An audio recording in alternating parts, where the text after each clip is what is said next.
El reino de Dios y el reino de los cielos, tomo 2. Capítulo 5. Otras parábolas del reino de los cielos, primera parte.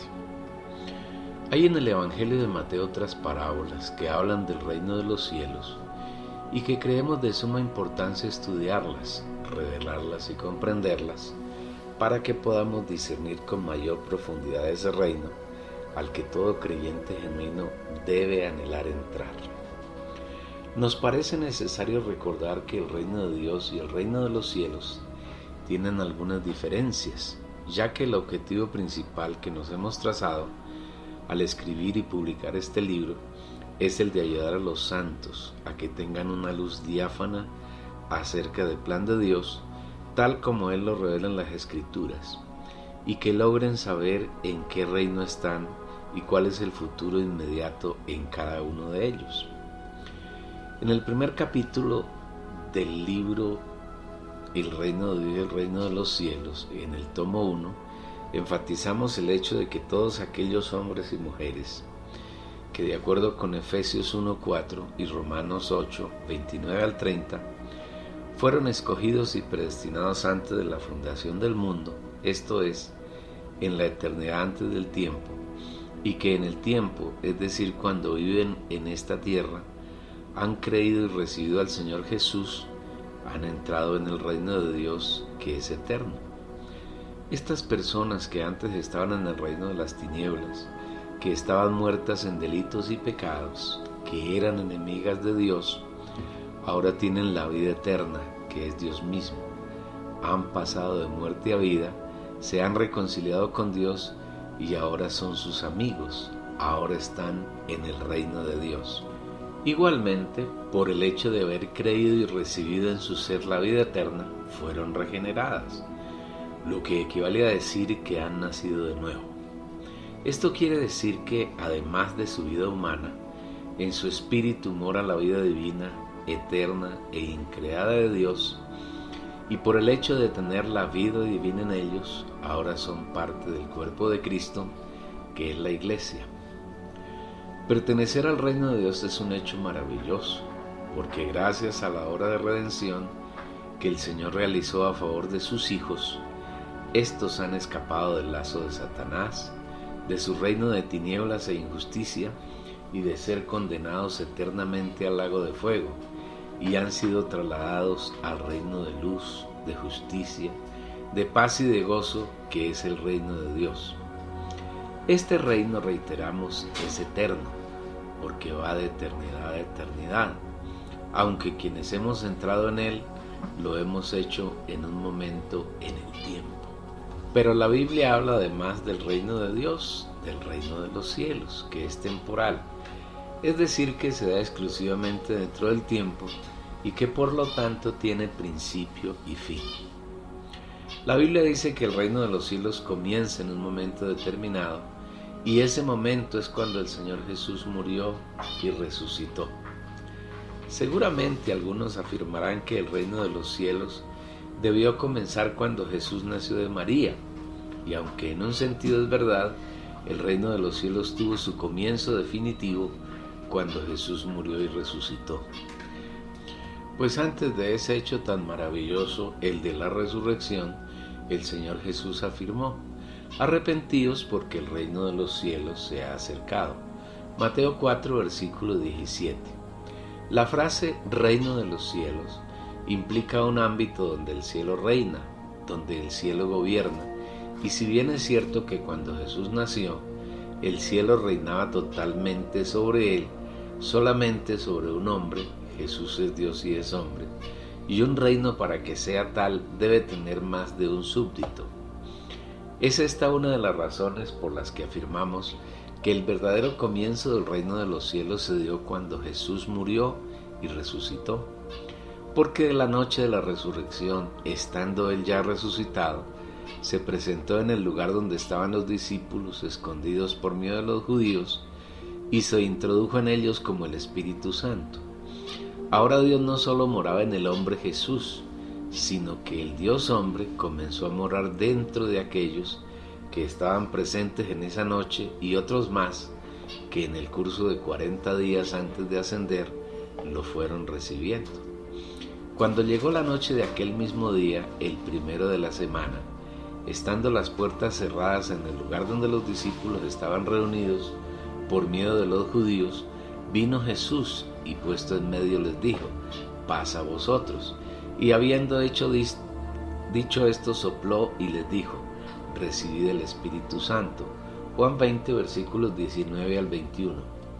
Note que el Espíritu Santo es el aliento de Jesús resucitado y Él, el Espíritu Santo, es Dios completo. Después, cuando Jesús ascendió, los discípulos se quedaron en Jerusalén y durante 10 días se reunieron en un lugar llamado el Aposento Alto. Y debido a que Dios el Espíritu moraba en ellos, en ese periodo hubo una genuina manifestación del reino de los cielos, es decir, el Espíritu los gobernaba, los dirigía y hablaba por ellos. Los 120 discípulos que estaban allí no se reunieron para discutir acerca de liderazgos, ni quién era el más importante. Tampoco se reunieron para trazar un plan tendiente a evangelizar la tierra, sino que se dedicaron a orar en el Espíritu y a dejar que Dios los saturara completamente de su persona y su naturaleza. Este fue el comienzo de la iglesia en la tierra, el cual, de acuerdo con lo manifestado en Hechos 2, se produjo el día de Pentecostés. ¡Qué obra tan maravillosa la realizada por el Señor! 50 días antes, Satanás había sufrido, a manos del Señor, la más estruendosa derrota, porque él pensaba que si lograba matar a Jesús, todo estaría a su favor. Pero fuera de sus cuentas estaba que Jesús, al morir, lo llevaría a la cruz para destruirlo para siempre, porque Jesús es el Cordero de Dios que quita el pecado del mundo. Y en la cruz Él quitó el pecado, que es la naturaleza de Satanás, de una vez para siempre, y nos libró de esa perenne esclavitud a lo que estábamos sometidos. Ahora somos libres. Además, por medio del hecho más glorioso que ha ocurrido en la historia del universo, a saber, la resurrección del Señor, derrotó al enemigo más fuerte y poderoso que nos esclavizaba, la muerte. Así que por cuanto los hijos son participantes de sangre y carne, de igual manera Él participó también de lo mismo, para destruir por medio de la muerte al que tiene el imperio de la muerte, esto es, al diablo, y librar a todos los que por el temor de la muerte estaban durante toda la vida sujetos a esclavitud. Hebreos 2, versículos 14 y 15.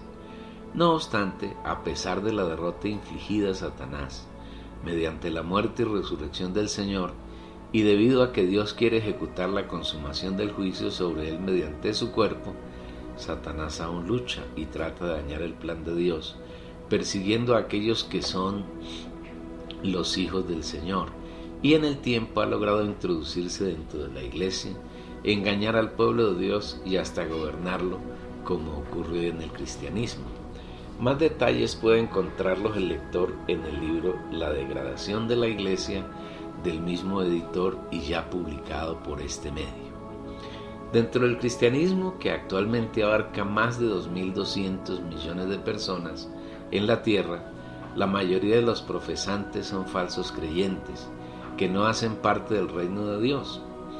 Dentro de los genuinos creyentes, Dios ha llamado y está llamando a algunos de sus hijos para que le permitan entrenarlos como ciudadanos del reino de los cielos y de esa manera puedan entrar en la manifestación máxima de este reino, que será realidad después de la segunda venida de Cristo, en aquel período que la Biblia llama el reino milenario o las bodas del Cordero, y que como su nombre lo indica tendrá una duración de 1000 años, al cabo de los cuales finalizará para dar lugar a la plenitud del reino de Dios por la eternidad en la Nueva Jerusalén. Como lo afirmamos en el primer capítulo de este libro, lo reiteramos ahora, diciendo que para entrar en el reino de Dios se requiere creer en el nombre del Señor Jesús y recibirlo, mas a todos los que le recibieron, a los que creen en su nombre, les dio potestad de ser hechos hijos de Dios, los cuales no son engendrados de sangre, ni de voluntad de carne, ni de voluntad de varón, sino son engendrados de Dios. Juan capítulo 1 versículos 12 y 13. Cuando una persona cree en el Señor Jesús y lo recibe, inmediatamente entra en el reino de Dios, es engendrada por Dios y se convierte en hijo de Dios. Pero la entrada en el reino de Dios no abarca todo el deseo del Señor, sino que Él desea que entremos en el reino de los cielos, y para ello no es suficiente nacer de nuevo, sino que hay un nuevo requisito, que es hacer la voluntad del Padre. No todo el que me dice Señor, Señor, entrará en el reino de los cielos, sino el que hace la voluntad de mi Padre que está en los cielos. Mateo 7:21. Hacer la voluntad del Padre que está en los cielos es ser gobernado por el cielo, ser dirigido y guiado totalmente por el Padre, y esta es la única posibilidad que tenemos para entrar en el reino de los cielos, es decir, haciendo la voluntad del Padre. Ahora bien, para hacer la voluntad del Padre que está en los cielos hace falta conocerla, porque nadie puede cumplir la voluntad de otro a menos que conozca los pormenores de los deseos de quien va a obedecer. Y para conocer la voluntad del Padre se requiere ser íntimo con Él. Dios revela su voluntad solamente a aquellos que lo buscan en la intimidad del Espíritu. Nacer de nuevo se da por medio de creer en el Señor y recibirlo, y esto es suficiente para entrar en el reino de Dios, lo cual implica ser salvo por la eternidad. Pero estar en el reino de Dios no es suficiente para entrar en el reino de los cielos, sino que para ello, reiteramos, es necesario hacer la voluntad del Padre.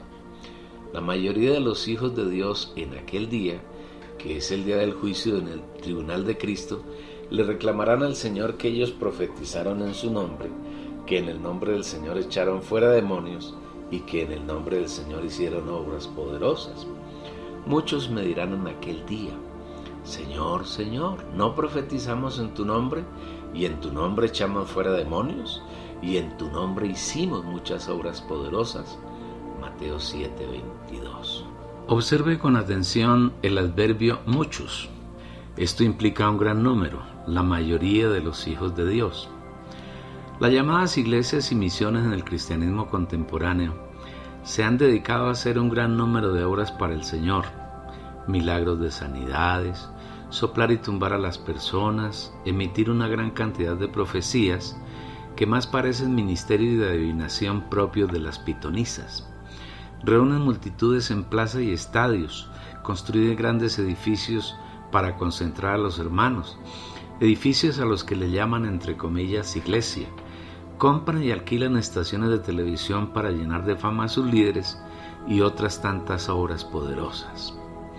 En el tribunal de Cristo, estos hermanos, los que son genuinos creyentes, porque muchos de ellos son lobos rapaces, reclamarán al Señor para que les dé crédito por todas sus hazañas. Pero esas obras no fueron hechas bajo la voluntad del Padre, ni fue el Señor quien los mandó a hacerlas, sino que fueron de invención, iniciativa y voluntad de sus hacedores. Para comprobarlo, vean la respuesta del Señor. Y entonces les declararé: nunca os conocí, apartados de mí, hacedores de maldad. Mateo capítulo 7, versículo 23. Hacer cualquier obra para Dios, por excelente que ella sea, fuera de su voluntad, es una obra de iniquidad, es una obra de maldad y es totalmente rechazada por el Señor. Son obras que el Señor desconoce, que no las puede soportar, y por eso el día del tribunal de Cristo les ordenará a sus autores: apartados de mí, hacedores de maldad. Aún la llamada predicación del Evangelio que practica el cristianismo con tanto énfasis se puede convertir en una obra de maldad, porque es un evangelio superficial, que no tiene la capacidad de tocar el espíritu de quienes lo reciben, sino que lo introducen en el alma, especialmente en la mente y en la emoción de quienes lo reciben, y no llevan al oyente a que tenga un nuevo nacimiento genuino. Es por esto que la gran mayoría de quienes hacen parte del cristianismo de hoy son falsos creyentes, personas que no han nacido de nuevo y que ni siquiera han entrado en el reino de Dios, y menos podrán entrar en el reino de los cielos. Por esta razón, el Señor quiere darnos claridad acerca del reino de los cielos por medio de la parábola que reseñamos al principio del capítulo y de la que nos disponemos a hablar en profundidad. la parábola de las 10 vírgenes. Entonces el reino de los cielos será semejante a 10 vírgenes que tomando sus lámparas salieron a recibir al esposo. 5 de ellas eran prudentes y 5 insensatas. Las insensatas, tomando sus lámparas, no tomaron consigo aceite, mas las prudentes tomaron aceite en sus vasijas, juntamente con sus lámparas. Y tardándose el esposo, cabecearon todas y se durmieron. Y a la medianoche se oyó un clamor: aquí viene el esposo, salid a recibirle. Entonces todas aquellas vírgenes se levantaron y arreglaron sus lámparas. Y las insensatas dijeron a las prudentes: danos de vuestro aceite, porque nuestras lámparas se apagan. Mas las prudentes respondieron diciendo: para que no nos falte a nosotras y a vosotras, id más bien a los que venden y comprad para vosotras mismas. Pero mientras ellas iban a comprar, vino el esposo, y las que estaban preparadas entraron con él a las bodas, y se cerró la puerta. Después vinieron también las otras vírgenes diciendo: Señor, Señor, ábrenos. Mas él, respondiendo, dijo: de cierto os digo que no os conozco. Velad, pues, porque no sabéis el día ni la hora en que el Hijo del Hombre ha de venir. Mateo capítulo 25, versículos 1 al 13. Cuando estudiamos la Biblia que contiene la palabra de Dios, es necesario pedirle al Señor que nos conceda revelación en nuestro espíritu humano para que mediante ella podamos conocerlo a Él, y que además alumbre los ojos de nuestro entendimiento para que podamos entender la revelación y podamos tener fruto agradable para Él. Frente a la revelación y la visión, debemos poner todo nuestro ser buscando entender cada palabra de la Biblia y su función. Por ejemplo, aquí dice que el reino de los cielos será semejante. Notemos que el verbo está en futuro y no en presente, como en las 6 parábolas de Mateo 13 que consideramos en el capítulo anterior. Al hablar en tiempo futuro, está demostrando que la parábola se refiere a aquellos que entrarán en el reino de los cielos y a aquellos que, queriendo entrar, no lo lograrán, porque no alcanzaron los requisitos que el Señor ha determinado para esa entrada. En otras parábolas, esta parábola se refiere a un hecho que ocurrirá en un momento determinado y no a un proceso como el registrado en las parábolas de Mateo 13. La parábola afirma que el reino de los cielos será semejante a 10 vírgenes. El número 10 en la Biblia tiene varios significados. Uno de los significados se refiere a la perfección humana, es decir, el ser humano llegando a la perfección, porque se compone de 2 veces 5. Sabemos que 2 es testimonio y que 5 es el número de la responsabilidad, porque es 4 más 1. El número 4 se refiere al hombre y el número 1 al Dios único, pero que también es 3. Entonces, cuando Dios y el hombre son uno, se suman. Hay una verdadera responsabilidad. Nosotros sin Dios somos unos irresponsables. Dios sin el hombre es incompleto. Así las cosas, 10 significa la plena responsabilidad del hombre, unido a Dios y perfeccionado por Él y en Él. Pero podemos significar el número 10 tomándolo como la mayoría de 12, número este último que representa la eternidad y la perfección, porque el 12 representa a Dios y al hombre totalmente mezclados, lo que será realidad en la Nueva Jerusalén como la consumación del plan de Dios. Por eso en la Nueva Jerusalén hay 12 puertas, 12 perlas, 12 cimientos y estarán los 12 apóstoles, entre muchas otras cosas que son 12. 12 es el número eterno y perfecto para Dios. Si consideramos el número 10 como la mayoría de 12, entonces podemos afirmar que las 10 vírgenes representan a la mayoría de los creyentes de la era de la Iglesia. ¿Por qué podemos afirmar que son creyentes y no incrédulos? Porque al referirse a vírgenes se está refiriendo exclusivamente a aquellas personas que han recibido al Señor Jesús y que han sido regeneradas por el Espíritu. Eso lo confirma el Espíritu mediante Pablo en 2 Corintios 11, versículo 2. Porque os celo con celo de Dios, pues os he desposado con un solo esposo, para presentaros como una virgen pura a Cristo. Pablo declara que a quienes hemos creído nos ha desposado con Cristo como una virgen. Recordemos que ser desposados es estar comprometidos en matrimonio aún sin casarse. Cuando creímos en el Señor, nos desposamos con Él. Es decir, nos comprometimos en matrimonio con el Señor y un día no lejano nos casaremos con Él. Entonces el sujeto de la parábola recae necesariamente en la mayoría de los creyentes, 10 vírgenes, y en ella no se hace referencia a incrédulos, a no regenerados, sino solamente a creyentes, personas que han recibido al Señor Jesús y que han nacido de nuevo. La parábola dice que esas 10 vírgenes tomaron sus lámparas y salieron a recibir al esposo. ¿Qué son las lámparas? Insistimos en el hecho de que la Biblia se interpreta a sí mismo y nosotros debemos aprender a no agregarle ni quitarle nada. La lámpara de cada una de las 10 vírgenes se refiere al espíritu humano que tenemos todos, pues así lo afirma Proverbios capítulo 20, versículo 27. Lámpara de Jehová es el espíritu del hombre. El esposo es el novio en su venida y cuando él venga, todos sus hijos saldrán a recibirlo. Aquí las vírgenes se clasifican en 2 grupos de a 5 cada uno, y a un grupo la parábola las denomina como vírgenes insensatas y al otro grupo la llama las vírgenes prudentes. El hecho de que en cada grupo haya 5 vírgenes no quiere decir que la mitad de las vírgenes está en cada grupo, sino que quiere destacar el significado del número 5, que ya hemos dicho significa responsabilidad. Sabemos que esa responsabilidad es real cuando Dios, que es uno, se agrega al hombre representado por el número 4. Entonces el número 5 quiere decir que tanto un grupo como el otro, es decir, tanto las vírgenes insensatas como las vírgenes prudentes, tenían las mismas condiciones. Es decir, en el espíritu de las 10 vírgenes estaba Dios como el espíritu, y ninguna de ellas estaba en desventaja con respecto a las demás, sino que todas tenían las mismas posibilidades. Es entonces que la parábola empieza a mostrar algunos detalles sutiles en los que debemos poner nuestro espíritu y nuestra alma para que podamos ganar revelación y visión. Las insensatas tomaron sus lámparas, pero no tomaron consigo aceite, pero las prudentes tomaron aceite en sus vasijas.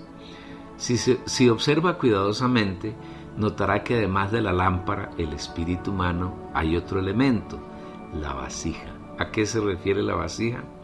Cuando habla de las vírgenes insensatas, dicen que no tomaron consigo aceite, y cuando habla de las prudentes, dicen que tomaron aceite en sus vasijas juntamente con sus lámparas. Podemos inferir que consigo y vasijas se refiere a lo mismo. Al decir consigo se refiere a la persona, y la persona de los seres humanos es el alma. Luego la vasija es el alma de las 10 vírgenes. Esto implica que las vírgenes insensatas tenían su alma vacía, sin aceite, mientras que las vírgenes prudentes tenían sus almas llenas de aceite. ¿Y qué es el aceite? Todos sabemos que el aceite representa al Espíritu Santo, que es Dios mismo. Es la unción de la que habla 1 de Juan 2, versículos 20 y 27.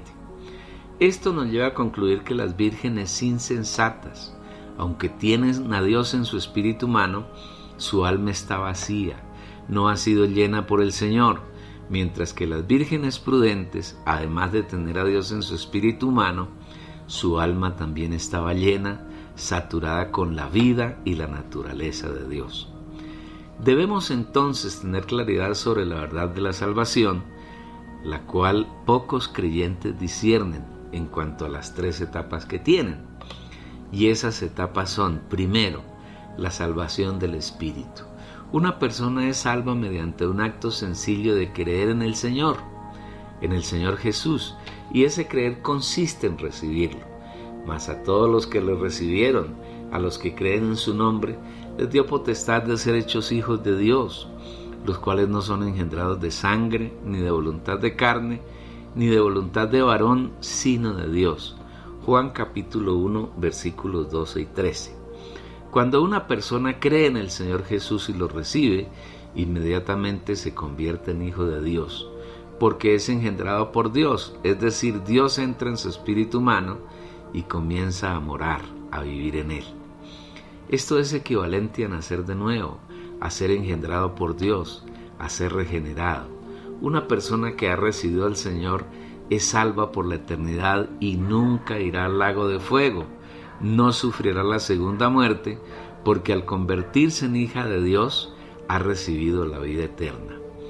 Yo les doy vida eterna y no perecerán jamás, ni nadie las arrebatará de mi mano. Juan 10, versículo 28. La teología de que la salvación se pierde no es más que un invento de Satanás para infundir temor a los creyentes. Crea en la palabra del Señor y haga realidad para usted la maravillosa verdad de que la salvación es eterna, no se pierde por ningún motivo. Yo les doy vida eterna y no perecerán jamás. Esta palabra la dice el Señor, quien es Dios, y como tal no puede mentir. Entienda que la vida eterna no es solamente algo que sale de Dios y que Dios nos da, sino que la vida eterna es Dios mismo, es la persona de Dios, y es Él en persona quien viene a morar en los creyentes como la vida eterna, como la vida que no tiene limitaciones, como la vida que nada ni nadie puede destruir. Usted podrá preguntar, entonces si un creyente peca, ¿no pierde la salvación? Para responder a esa pregunta debemos considerar algunos aspectos que son bien importantes. En primer lugar, un creyente debe ser una persona que siempre ande en el Espíritu. Cuando andamos en el Espíritu es imposible cometer pecados. Si andamos en el Espíritu, no pecamos. Todo aquel que permanece en Él no peca. Primera de Juan capítulo 3 versículo 6. Observe que el secreto está en permanecer en Él. Él aquí es el Señor, quien es el Espíritu, y Él mora en nuestro espíritu humano, de manera que si permanecemos en el Espíritu, no podemos pecar. Además, el Espíritu nos dice, sabemos que todo aquel que ha nacido de Dios no practica el pecado, pues aquel que fue engendrado por Dios le guarda y el maligno no le toca. Primera de Juan capítulo 5 versículo 18. Pensamos que la palabra es suficientemente clara. En segundo lugar, debido a que estamos en el proceso de transformación, el cual es progresivo, porque no siempre estamos en el Espíritu, algunas veces caemos en diversas faltas, tales como ira, enojo, soberbia, pero aún así la salvación no se pierde. Aunque contristamos al Espíritu, Él no se va. Solamente que en esos momentos no le permitimos que nos gobierne, pero Él no se va, sino que lo confinamos y no le permitimos actuar para continuar su trabajo en nosotros. Por eso el Señor a través de Juan nos anima, hijitos míos, estas cosas os escribo para que no pequéis. Y si alguno hubiere pecado, abogado tenemos para con el Padre, a Jesucristo el justo. Y Él es la propiciación por nuestros pecados, y no solamente por los nuestros, sino también por los de todo el mundo. Si confesamos nuestros pecados, Él es fiel y justo, para perdonar nuestros pecados y limpiarnos de toda maldad.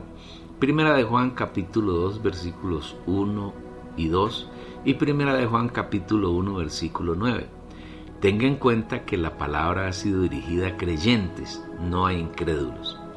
En tercer lugar, hay creyentes que cometen pecados de muerte, tales como fornicación, adulterio, homosexualismo, idolatría, homicidio y otros. Si alguno viene a su hermano a cometer pecado que no sea de muerte, pedirá, y Dios le dará vida. Esto es para los que cometen pecado que no sea de muerte. Hay pecado de muerte por el cual yo no digo que se pida. Primera de Juan 5, versículo 16. En este caso, ni aún ese creyente pierde la salvación. Esto no es un invento de quien escribe, sino que así lo afirma la Biblia y creemos firmemente que esta es la palabra de Dios. De cierto se oye que hay entre vosotros fornicación, y tal fornicación ni aún se nombra entre los gentiles, tanto que alguno tiene la mujer de su padre. En el nombre de nuestro Señor Jesucristo, reunidos vosotros y mi espíritu, con el poder de nuestro Señor Jesucristo, el tal sea entregado a Satanás para destrucción de la carne, a fin de que el espíritu sea salvo en el día del Señor Jesús. Primera a los Corintios, capítulo 5, versículo 1 y versículos 4 y 5. Observe que aquí el Espíritu no afirma que esa persona, al ser entregada a Satanás, irá al lago de fuego. Solamente se entregó a Satanás para que su carne sea destruida, pero su espíritu habrá de ser salvo el día del Señor. Y ese día, sin duda, es el tribunal de Cristo, donde los creyentes seremos juzgados para recibir galardón o para ser castigados por 1000 años. A esto se refiere el Señor Jesús cuando, hablando a aquellos discípulos que están siendo entrenados para entrar en el reino de los cielos, les dice: vosotros sois la sal de la tierra, pero si la sal se desvaneciere, ¿con qué será salada? No sirve más para nada, sino para ser echada afuera y hollada por los hombres. Mateo 5, versículo 13. Personas que, habiendo recibido al Señor, que habiendo nacido de nuevo, cometen pecados de muerte, son la sal que se vuelve insípida y ya no sirven para nada distinto sino para ser echadas fuera del reino de los cielos y ser pisoteadas por los hombres.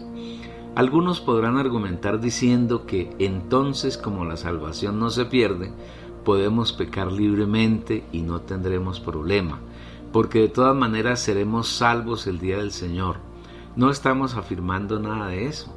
Un hijo de Dios que ama al Señor y procura agradarlo en todo, erradica de su vida los pecados que son de muerte.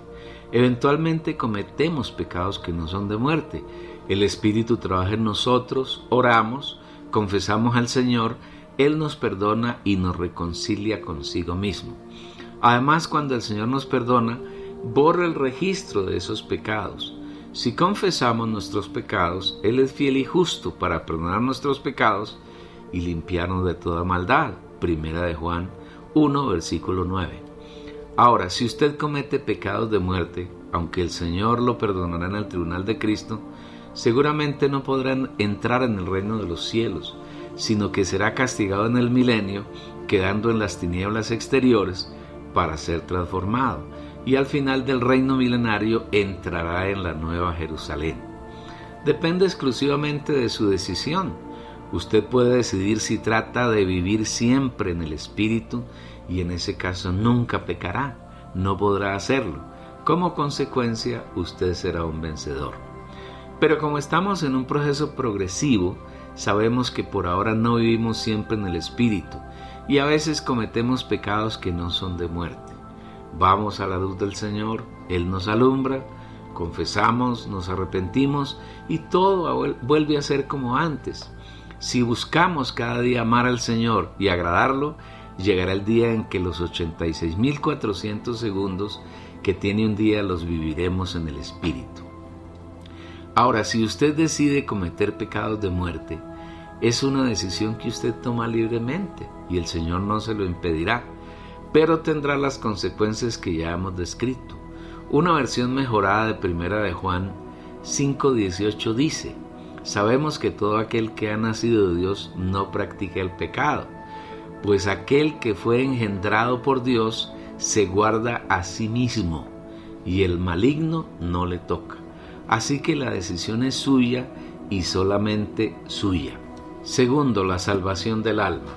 El segundo aspecto es la salvación del alma, y esta no se da instantáneamente, como ocurre con la salvación del espíritu, sino que es un proceso que dura toda la vida del creyente en la tierra y que depende de la disposición de éste.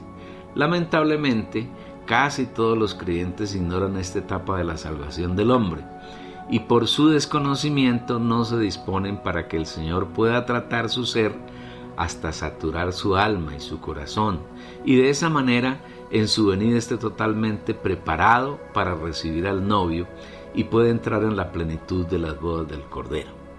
No obstante, le damos gracias al Señor porque Él nos ha dado una profunda revelación sobre el particular y nos ha mandado a escribirla para que muchos santos, aquellos que tienen corazón sincero y puro, puedan verla y vivirla a fin de que crezcan y antes de la venida del Señor alcancen los 4 puntos revelados en Efesios 4:13, que son la unidad de la fe, el pleno conocimiento del Hijo de Dios, el hombre de plena madurez y la medida de la estatura de la plenitud de Cristo, que es el equivalente a ser las vírgenes prudentes de la parábola que estamos tratando. Se hace necesario recalcar que los seres humanos fuimos creados con tres partes: espíritu, alma y cuerpo. Igualmente que el alma tiene tres funciones: mente, voluntad y la parte emotiva o los sentimientos, que conocemos como la emoción.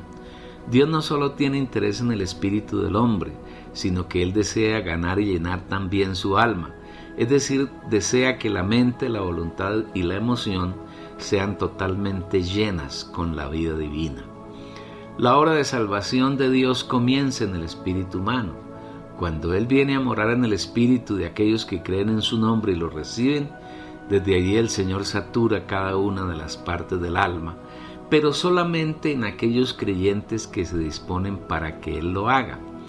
De esto hay muchos versículos en la Biblia y vamos a considerar unos pocos. Por ejemplo, Romanos 12:2.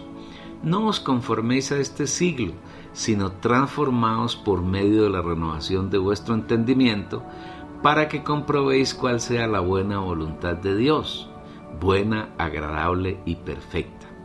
La palabra indica a los hijos de Dios a no vivir conforme a la corriente de este siglo. En otras palabras, a no conformarse, a no tomar la forma del siglo, que es la corriente del mundo. Recordemos que el mundo es toda una organización que Satanás ha trabajado a lo largo de los tiempos con el fin de oponerse a Dios, de introducir a las personas en él y de constituirlas en enemigas de Dios. Oh almas adúlteras, ¿no sabéis que la amistad del mundo es enemistad contra Dios? Cualquiera, pues, que quiera hacerse amigo del mundo, se constituye enemigo de Dios. ¿O pensáis que la Escritura dice en vano: el Espíritu que Él ha hecho morar en nosotros nos anhela celosamente? Santiago capítulo 4, versículos 4 y 5. Pero ¿cómo se logra no conformarse a la corriente del mundo? La misma palabra nos muestra el camino, transformándonos por medio de la renovación de la mente. Observe que todo el problema está en la mente. Por eso Romanos 8:5 nos muestra que un creyente es espiritual cuando piensa en las cosas del Espíritu, y ese creyente es carnal cuando piensa en las cosas de la carne. Es muy fácil estar en la carne y pensar en las cosas de la carne, pero asimismo es muy fácil pensar en las cosas del Espíritu y estar en él. No crea que ser espiritual, es decir, pensar en las cosas del Espíritu, es algo muy difícil. No, es muy fácil. Es solo volver su mente a las cosas del Señor y ya está. Nos han enseñado viejos paradigmas diciéndonos que es muy difícil vivir en el Espíritu, que es muy complicado ser espirituales. Pero eso no es verdad. Es tan fácil, o más fácil que llevarse el alimento a la boca. Y además de fácil, es muy agradable y placentero. Cuando un creyente pone la mente en el Espíritu, inmediatamente ella es renovada, porque el Espíritu siempre es nuevo, y eso equivale a ser transformados por medio de la renovación de la mente. La palabra transformar quiere decir cambiar de forma.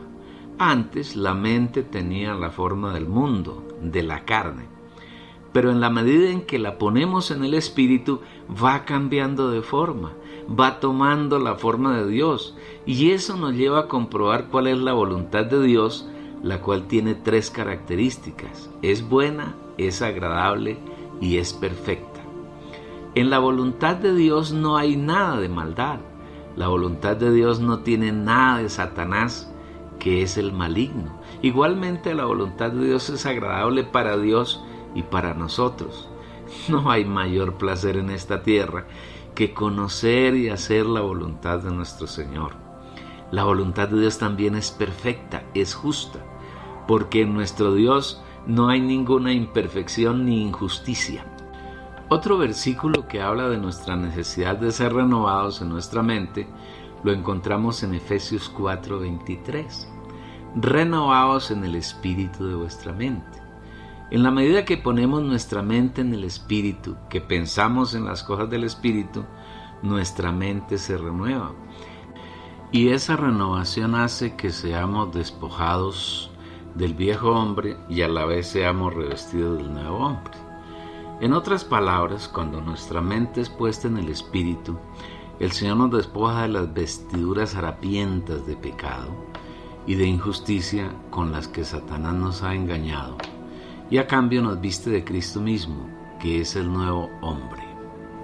Por estos dos pasajes podemos ver que la parte o función más importante de nuestra alma es la mente.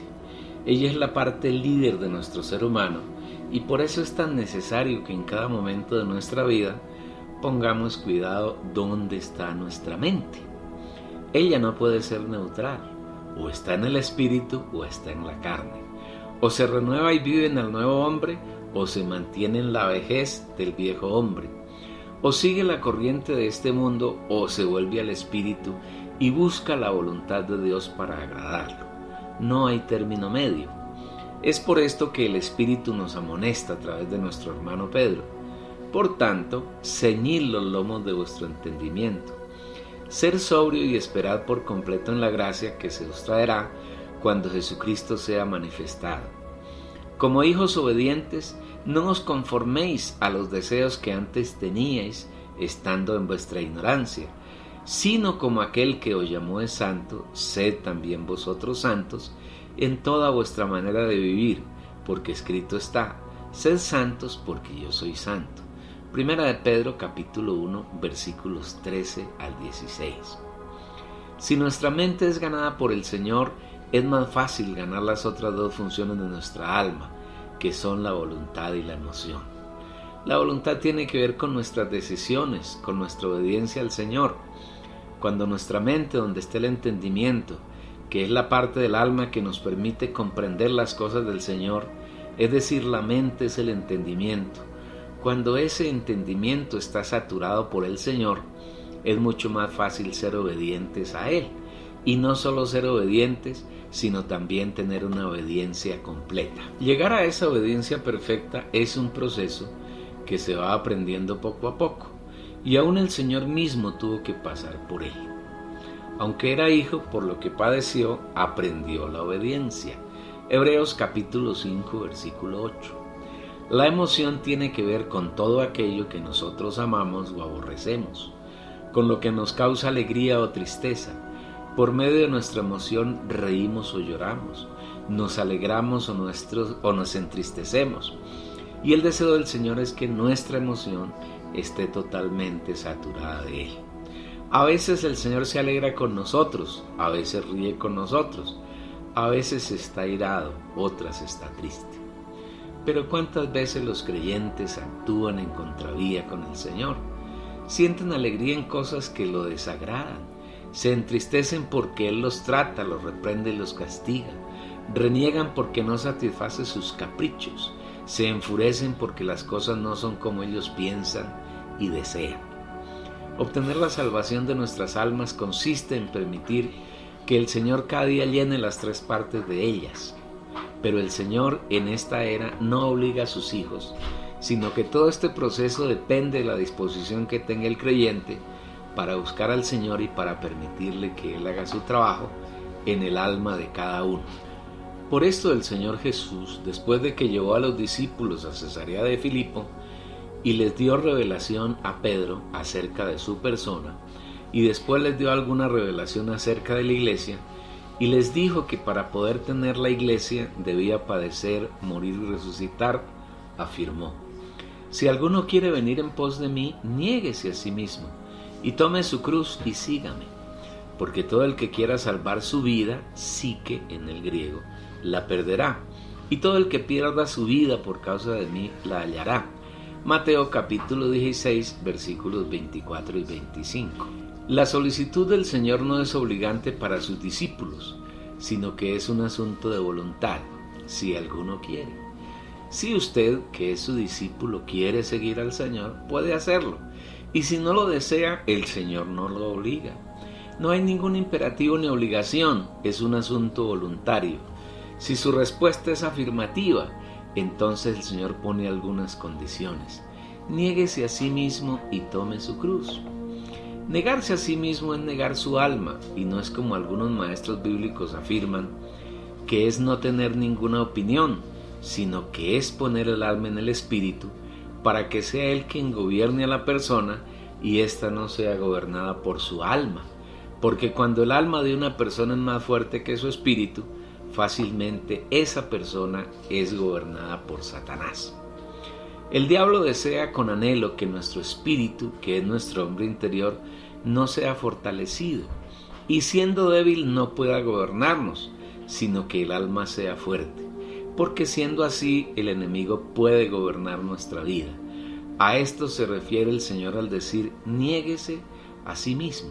Esto es negar la vida del alma. En otras palabras, negarse a sí mismo no es permitir que el alma nos gobierne, porque cuando el alma toma potestad sobre el espíritu humano, Satanás es quien nos gobierna. Por el contrario, debemos hacer realidad la oración que el Espíritu nos ha legado a través de Pablo en Efesios 3:14 y subsiguientes versículos, para que el Padre nos conceda, conforme a las riquezas de su gloria, el ser fortalecidos en el hombre interior, el espíritu humano, por su espíritu, para que de esa manera seamos gobernados por el Señor y Satanás no pueda tener ninguna ventaja en nosotros. Tomar la cruz es hacer realidad la obra que el Señor Jesús realizó en la cruz. No hace referencia a cargar un pesado madero, como algunos de manera jocosa afirman, alegando que en esa cruz tienen que cargar está su familia, incluida la suegra. No, tomar la cruz es hacer realidad todo aquello que el Señor Jesús logró a nuestro favor mediante su muerte. Por ejemplo, cuando el Señor Jesús murió en la cruz, nosotros morimos con Él, morimos al pecado, a la injusticia, al viejo hombre. Cuando el Señor Jesús murió en la cruz, condenó al pecado en la carne y nos libró de la esclavitud a lo que nos tenía sometidos. Ahora somos libres del pecado. Cuando el Señor Jesús murió en la cruz, aplastó a Satanás, a sus príncipes, a sus gobernadores, a sus potestades y a sus ejércitos de maldad, y nos liberó de todos ellos. Satanás y los suyos ya no pueden tocarnos. Cuando el Señor Jesús murió en la cruz, aplastó el reino de las tinieblas y nos trajo al reino de la luz, al reino del Hijo del amor. Cuando yo tomo toda esta obra maravillosa del Señor y la hago mi realidad, estoy tomando la cruz, y eso me permite seguir al Señor. Finalmente, junto con negarse a sí mismo y tomar la cruz, debemos también seguir al Señor. Observe con cuidado y verá que es al Señor a quien debemos seguir, y no a los hombres, ni a los ministerios particulares, ni a las organizaciones, ni a las doctrinas, sino solamente al Señor. Esta precisamente es una de las características que deben tener los hermanos, que serán las primicias en la gran cosecha del Señor. Estos son los que siguen al Cordero por donde quiera que va. Apocalipsis 14:4. Porque hay un solo Dios y un solo mediador entre Dios y los hombres, Cristo Jesús hombre. 1 Timoteo capítulo 2 versículo 5. Deje ya los demás mediadores, siga solamente al Cordero. El Señor concluye diciendo que si uno de sus discípulos quiere salvar su alma, la perderá. Esto quiere decir que si usted no permite que mediante negar su vida del alma, tomar la cruz para que su alma sea tratada y seguir al Señor por donde Él va, cuando el Señor venga y usted sea juzgado en el tribunal de Cristo, definitivamente la perderá. Y esto corresponde a las vírgenes insensatas que no tenían aceite en sus vasijas, sino que mantuvieron su alma intacta, no permitieron que el Señor la tratara y la llenara de Él mientras vivieron en la tierra.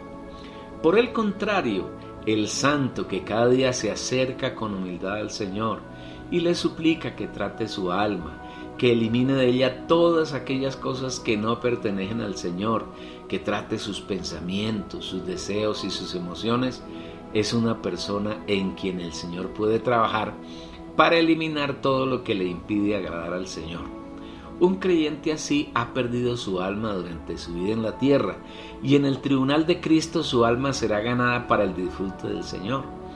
Esta clase de creyentes son las vírgenes prudentes, quienes además de tomar sus lámparas, su espíritu humano, tomaron aceite en sus vasijas, su alma, para ir al encuentro del esposo. Las vírgenes prudentes tendrán su corazón llenas del Espíritu y de todas las riquezas del Señor. Tercero, la salvación del cuerpo. Esta es la tercera etapa de la salvación y será real cuando el Señor regrese. Leamos lo que dice la palabra al respecto. He aquí, os digo un misterio, no todos dormiremos, pero todos seremos transformados en un momento, en un abrir y cerrar de ojos, a la final trompeta, porque se tocará la trompeta y los muertos serán resucitados incorruptibles y nosotros seremos transformados. Porque es necesario que esto corruptible se vista de incorrupción y esto mortal se vista de inmortalidad. Y cuando esto corruptible se haya vestido de incorrupción y esto mortal se haya vestido de inmortalidad, entonces se cumplirá la palabra que está escrita: sorbida es la muerte en victoria. Primera a los Corintios capítulo 15 versículos 51 al 54. Si estamos vivos para la venida del Señor, nuestro cuerpo será transformado de un cuerpo corruptible en uno incorruptible, y esto se hará durante una fracción de tiempo muy pequeña, lo que dura un abrir y cerrar de ojos. Pero si para ese entonces hemos muerto, seremos resucitados con un cuerpo glorioso para estar en la presencia del Señor. Porque el Señor mismo, con voz de mando, con voz de arcángel y con trompeta de Dios, descenderá del cielo, y los muertos en Cristo resucitarán primero.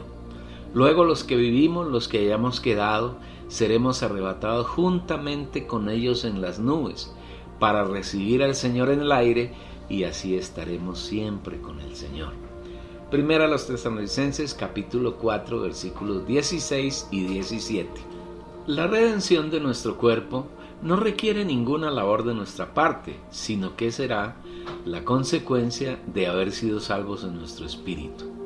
En la venida del Señor, el cuerpo de todos los creyentes será transformado en un cuerpo de gloria, incorruptible, que ya no tendrá ninguna relación con el pecado, ni con la carne, ni con enfermedades, sino que será un cuerpo glorioso e incorruptible.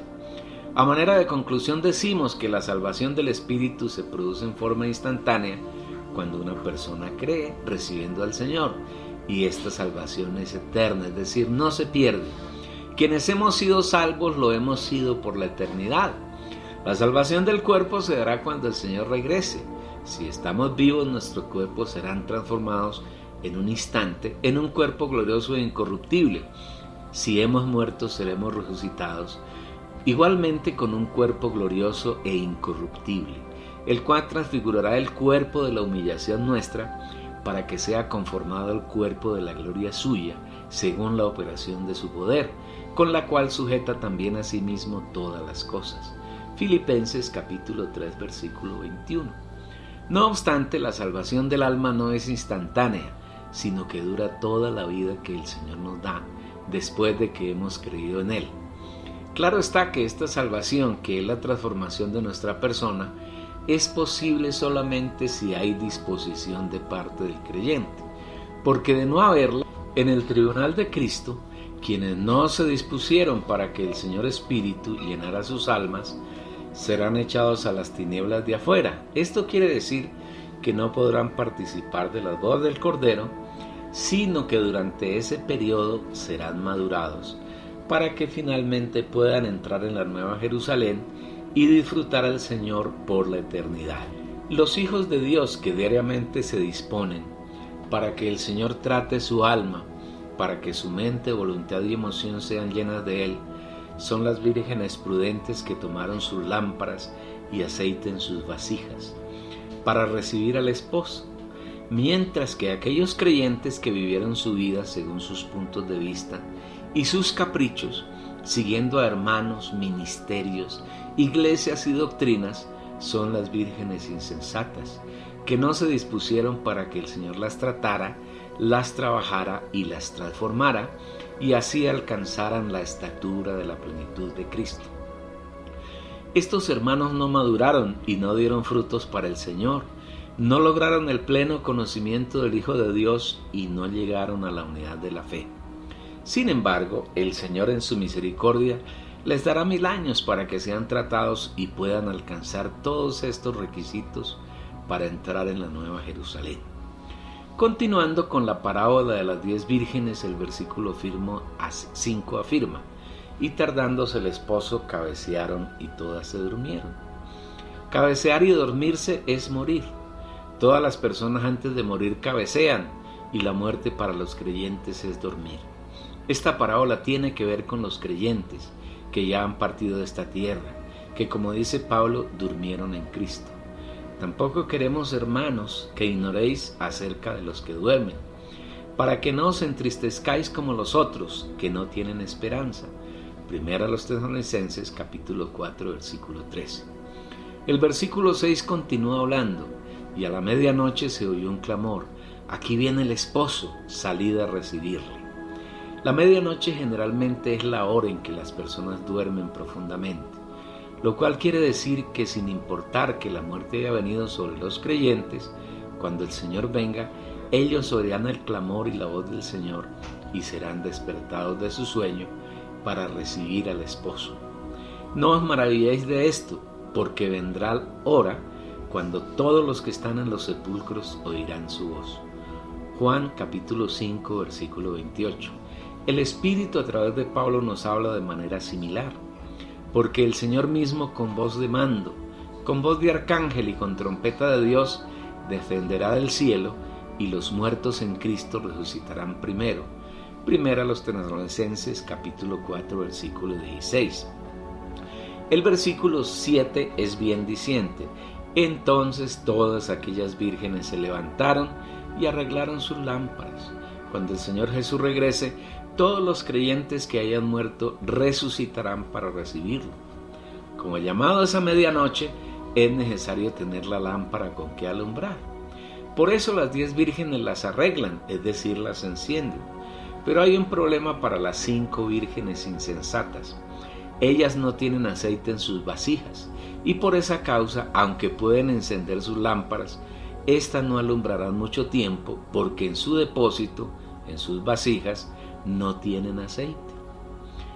Como son muy recursivas, las vírgenes insensatas acuden a las vírgenes prudentes para que éstas les den aceite. Y las insensatas dijeron a las prudentes: dadnos de vuestro aceite, porque nuestras lámparas se apagan. Mateo 25:8. Ahora las vírgenes insensatas tienen afán, porque el tiempo para adquirir aceite ya ha pasado. Entonces, usando la lógica humana, dicen: como las prudentes tienen aceite y nosotras no, deben darnos de su aceite, deben compartirlo con nosotras, pues son nuestras hermanas y entre creyentes debemos compartir. Esto sería lo más lógico entre personas que se aman y que aman al Señor, pero pensar de ese modo se limita a un concepto muy del hombre viejo. Escuche la respuesta de las vírgenes prudentes: para que no nos falte a nosotras y a vosotras, id más bien a los que venden y comprad para vosotras mismas. Mateo 25, versículo 9. Esto demuestra que la lógica humana no tiene ningún valor en esta situación. La respuesta de las vírgenes prudentes no es manifestación de egoísmo, sino que estos creyentes sí conocieran la voluntad de Dios y la forma en que Él opera en sus hijos para transformarlos. Por eso dedicaron su vida a prepararse para la venida del Señor. Las vírgenes insensatas pretendían que no les costara nada llenar sus vasijas de aceite, llenar sus almas del Espíritu, de las riquezas del Señor. Pero debido a que durante su vida no buscaron conocer ni agradar la voluntad del Señor, creyeron que la salvación de sus almas era gratuita y que no tenía ningún precio. ¡Qué equivocadas están! El cristianismo contemporáneo tiene la misma actitud. Los cristianos piensan que ya fueron salvos y que aún irán al cielo sin ningún problema, porque dicen: el Señor ya pagó por nosotros y nos da la salvación gratuitamente. Aunque esto es verdad, es incompleto. Los cristianos de hoy no conocen la palabra de Dios porque no la escudriñan, porque no buscan ganar la revelación de ella en sus espíritus y son verdaderos ignorantes de las cosas del Señor, a quien dicen amar.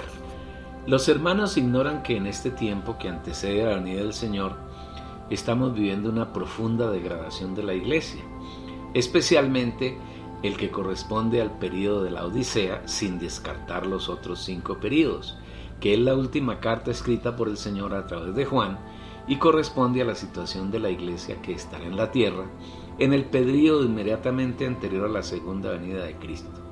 Esta es la razón por la cual el Señor le dice al ángel de esa iglesia: por tanto, yo te aconsejo que de mí compres oro refinado en fuego, para que seas rico, y vestiduras blancas para vestirte y que no se descubra la vergüenza de tu desnudez, y unge tus ojos con colirio para que veas. Apocalipsis 3, versículo 18.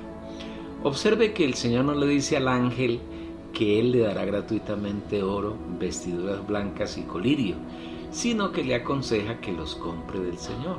Sin duda, comprar quiere decir que hay que pagar un precio.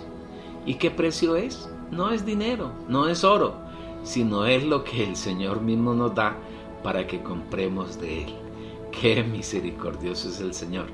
Aunque nos exige un alto precio para ganar el galardón, Él mismo nos da ese precio, los medios, para que podamos pagarlo, y ese medio es la gracia, Dios mismo con todas sus riquezas.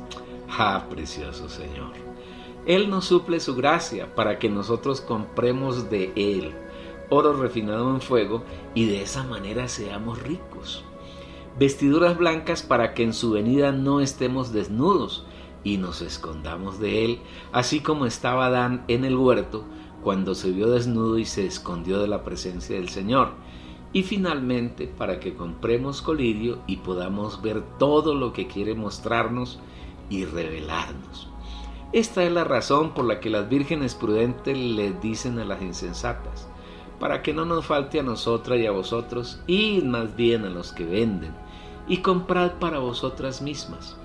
Si las vírgenes prudentes hubiesen compartido su aceite con las insensatas, les hubiera faltado a las dos. En esta pequeña porción, el Señor quiere enseñarnos muchas lecciones, que gracias a Él aún tenemos el tiempo de aprender. En primer lugar, llenar su alma del Espíritu es un asunto que depende exclusivamente de usted, de su disposición para agradar al Señor y para hacer su voluntad.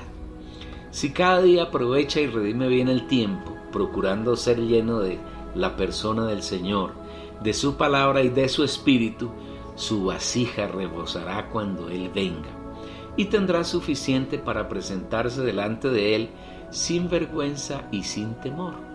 Mirad pues con diligencia cómo andéis, no como necios, sino como sabios, redimiendo bien el tiempo, porque los días son malos. Por tanto, no seáis insensatos, sino entendidos de cuál sea la voluntad del Señor. Efesios capítulo 5, versículos 15 al 17. En segundo lugar, si bien es cierto que necesita la ayuda de otros santos para crecer en el Señor, también es cierto que nadie puede hacer la obra en usted ni por usted. Nadie puede vencer por usted y nadie puede hacer que usted venza. Todo depende del empeño que usted ponga para agradar al Señor, para llenarse de Él, para permitirle que trabaje su ser en usted y para ser probado en todo lo que el Señor quiera, cuando lo quiera. Cuando usted esté siendo juzgado en el tribunal de Cristo, no podrá culpar a nadie por su falta de crecimiento, falta de aceite, porque usted tuvo todas las oportunidades que el Señor le dio para que se llenara de Él. Si usted, querido hermano, lector oyente, hoy no redime bien el tiempo, sino aprovecha cada momento de su vida para vivir en comunión con el Señor, cuando llegue el momento de recibir al esposo, ya será tarde y no habrá nada que hacer. Observe bien las palabras que les dicen las vírgenes prudentes a las insensatas. Id más bien a los que venden y comprad para vosotras mismas. Comprad para vosotras mismas quiere decir que yo no puedo cederle a nadie mi experiencia personal con el Señor. Esta se atesora para mí y solamente para mí, y en ello no hay egoísmo, sino que esa es la determinación del Señor. Haceos tesoros en el cielo, donde ni la polilla ni el orín corrompen, y donde ladrones no minan ni hurtan. Mateo 6, versículo 20. Las vírgenes insensatas atendieron el consejo de las prudentes, y fueron a la ciudad a buscar quién les vendiese el aceite. Pero mientras ellas iban a comprar, vino el esposo, y las que estaban preparadas entraron con él a las bodas, y se cerró la puerta. Mateo 25:10. Qué descuido tan grande de esas vírgenes al no aprovechar el tiempo que tuvieron durante su vida para preparar la venida del esposo. Cuando reaccionaron, lamentablemente ya era demasiado tarde y no había nada que pudieran hacer. Apreciado lector, tal vez esta última sea su condición. Tal vez su vasija está vacía y no tiene aceite para alumbrarse cuando venga el Señor. Tal vez usted confía en que estar en la congregación de tal o cual líder sea suficiente para entrar en las bodas del Cordero. Tal vez crea que debido a que lleva muchos años, usted ya, entre comillas, se graduó y no necesita nada más, sino que está listo para recibir al Señor. Mire que solamente las vírgenes que estaban preparadas entraron con el Señor en las bodas, y las demás se quedaron por fuera. El Señor ha permitido que este libro sea escrito y publicado, y que haya llegado a sus manos como una amonestación llena de amor, para que usted se vuelva al Señor y se decida a aprovechar el tiempo que aún le queda, para prepararse para las bodas, porque un día cerrará la puerta y quienes se quedaron por fuera de ninguna manera podrán entrar. Cuando las vírgenes insensatas regresaron, la puerta de las bodas se había cerrado. No obstante, ellas clamaron al esposo para que les abrieran la puerta. Después vinieron también las otras vírgenes diciendo: Señor, Señor, ábrenos. Mateo 25:11. Estas vírgenes fueron pertinaces e insistentes, pero la respuesta del Señor fue firme. Mas él respondiendo dijo: De cierto os digo, no os conozco. Mateo 25:12. Qué respuesta más desoladora. Esas vírgenes estaban convencidas de que por el hecho de haber sido salvas un día, cuando creyeron en el Señor y lo recibieron en su espíritu, tenían garantizada su entrada a las bodas del Cordero, que es equivalente a entrar en el reino de los cielos. Pero la respuesta del Señor es tajante: de cierto os digo que no os conozco. Qué momento más triste, desolado y doloroso para los hermanos que no aprovecharon su vida de creyentes en la tierra para agradar al Señor. ¿Por qué el Señor les dará esa respuesta? Porque ellas, las vírgenes insensatas, durante el tiempo que vivieron en la tierra, no se dieron a conocer del Señor, aun siendo personas regeneradas y salvas.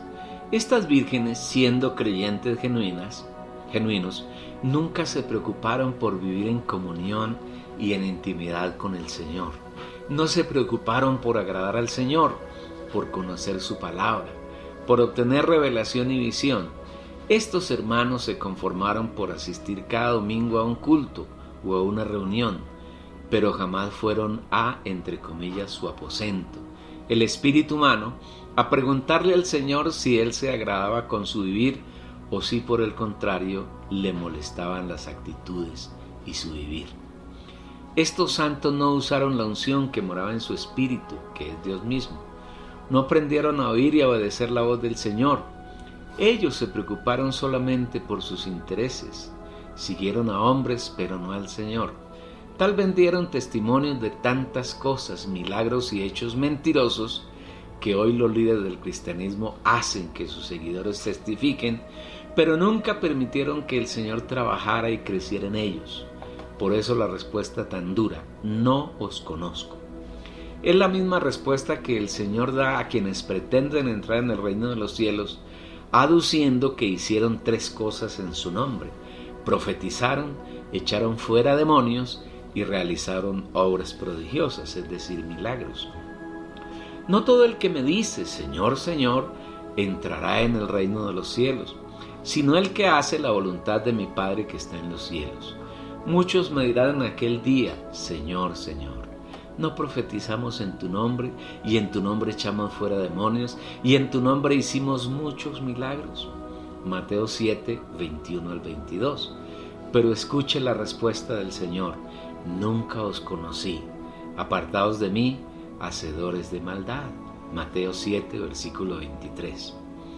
Qué triste será ese momento para muchos hijos de Dios, en el que sean juzgados por el Señor para premiarlos o para castigarlos. Por eso el Señor nos amonesta y nos advierte: velad, pues, porque no sabéis el día ni la hora en que el Hijo del Hombre ha de venir. Mateo 25, 13. Velar aquí no se refiere a esa práctica tan difundida en el cristianismo de reunirse en determinados lugares para pasar la noche orando. En esas llamadas veladas de oración generalmente se ora no para complacer al Señor, sino para satisfacer el morbo de quienes oran y para complacer la ambición de los líderes.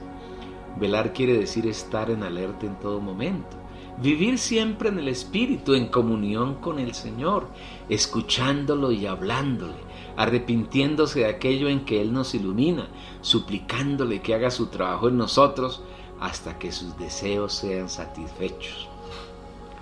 Velar implica que cuando estemos durmiendo en nuestro tiempo de reposo, aún podemos mantenernos en el Espíritu satisfaciendo al Señor.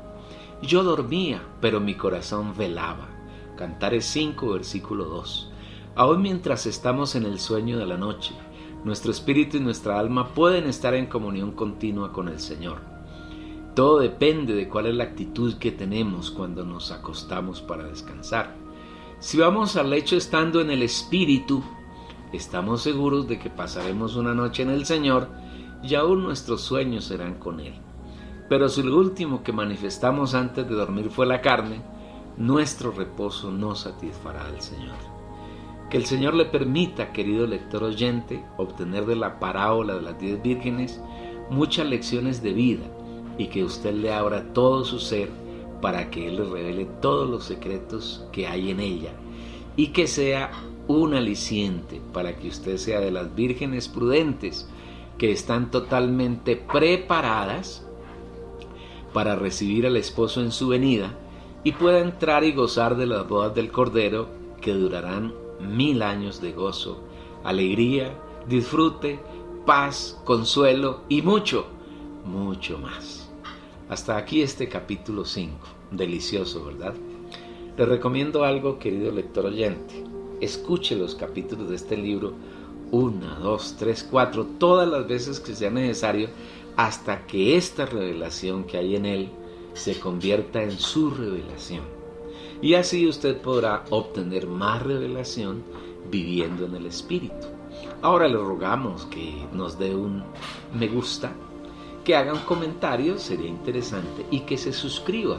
Al suscribirse, usted garantiza que toda novedad que tengamos en este canal sea conocida por usted. Una vez que se haya suscrito, haga clic en la campanita para que tenga la garantía de que las novedades le sean notificadas.